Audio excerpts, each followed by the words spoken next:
diplomacy and I'd be so tough. But you're never going to get a deal that way, so that's the way it goes. All right, one more question. I will respond to this. So look, for 4 years in the United States of America, we had a president who stood up at press conferences and talked tough about Vladimir Putin, and then Putin invaded Ukraine and destroyed a significant chunk of the country. The path to peace and the path to prosperity is maybe engaging in diplomacy. We tried the pathway of Joe Biden of thumping our chest and pretending that the President of the United States' words mattered more than the President of the United States' actions. What makes America a good country is America engaging in diplomacy. That's what President Trump is doing. Can I ask you? Sure. Yeah? Yeah. Okay. So he occupied our parts, big parts of Ukraine, part of East and Crimea. So he occupied it on 2014. So during a lot of years, so I'm not speaking about just Biden, but those time was Obama, then President Obama, then President Trump, then President Biden, now President Trump, and God bless, now President Trump will stop him. But during 2014, nobody stopped him. He just occupied and took. He killed people. You know what the contact line? 2015.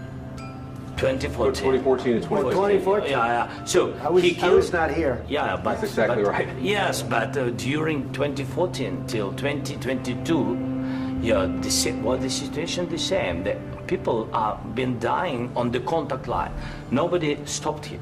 You know that we had conversations with him, a lot of conversation, my bilateral conversation, and we signed with him, me, like a new president. In 2019, I signed with him the deal. I signed with him, Macron and Merkel, we signed ceasefire. Ceasefire, all of them told me that he will never go. We signed with him with gas contract. Yes, but after that, he broken this ceasefire. He killed our people and he didn't exchange prisoners. We signed the exchange of prisoners, but he didn't do it. What kind of diplomacy, JD, you are speaking about? What do you mean? I'm talking about the kind of diplomacy that's going to end the destruction of your country. Yes, but if you Mr. President, with respect, I think it's disrespectful for you to come into the Oval Office and try to litigate this in front of the American media. Right now, you guys are going around and forcing conscripts to the front lines because you have manpower problems. You should be thanking the President for trying to bring an end to this conflict. Have you ever been to Ukraine that you say what problems we have? I have been to. I've actually watched and seen the stories, and I know what happens is you bring them on a propaganda tour, Mr. President. Do you disagree that you've had problems bringing people into your military? And do you think that it's respectful to come to the Oval Office of the United States of America and attack the administration that is trying to prevent the destruction of your country? A lot of questions. Let's start from the beginning. Sure. First of all, during the war, everybody has problems. Even you, but you have nice ocean and don't feel now, but you will feel it in the future. God bless. You don't know that. God bless. You God bless. You will not have a war. Don't tell us what we're going to feel. We're trying to solve a problem. Don't tell us what we're going to feel. I'm not telling you. Because you're in no position to dictate that. That's exactly what you're doing. You're in no position to dictate what we're going to feel. We're going to feel very good. You will feel influence. We're going to feel very good and very strong. You will feel influence. You're right now not in a very good position. You've allowed yourself to be in a very bad position, and he happens to be right about it. From the very beginning of the war. You're not in a good position. You don't have the cards right now. With us, you start having cards. Right now, you don't. You're playing cards. You're playing cards. You're gambling with the lives of millions of people. You're gambling with World War III. You're gambling with World War III. And what you're doing is very disrespectful to the country, this country, that's back to you, far more than a lot of people said they should have. Have you said thank you once? This entire meeting? No, in this entire meeting, have you said thank you? You went to Pennsylvania and campaigned for the opposition in October. Offer some words of appreciation for the United States of America and the president who's trying to save your country. Please, you think that if you will speak very loudly about the war, you can... He's not speaking loudly. He's not speaking loudly. Your country is in big trouble. Can I Wait a minute. No, you've done a lot of talking. Your country is in big trouble. I know. You're not winning. You're not winning. You're not winning this. You have a damn good chance of coming out okay because of us. Mr. President, we are staying in our country, staying strong from the very beginning of the war. We've been alone, and we are thankful. I said thanks you haven't in been this alone. cabinet. You haven't been alone. In this cabinet. We gave you, through this stupid president, $350 billion. You voted we gave for you your military president. equipment, You and you voted men for are your brave, president. but they had to use our military. What about If you didn't have our military equipment, if you didn't have our military equipment, this war would have been over in 2 weeks. In 3 days, I heard it from Putin. In 3 days, this is something maybe new. less. In 2 weeks, of course, yes. It's going to be a very hard thing to do business like this. I tell you. Just say thank you. I said a lot of times to American people. Accept that there are disagreements, and let's go litigate those disagreements rather than trying to fight it out in the American media when you're wrong.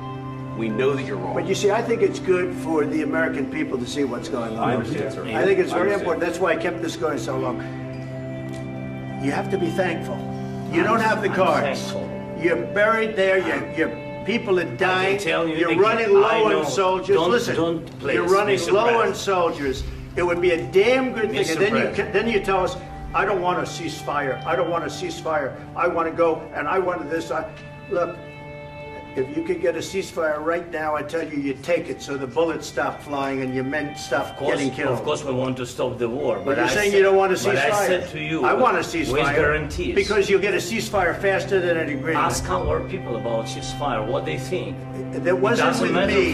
That wasn't with me.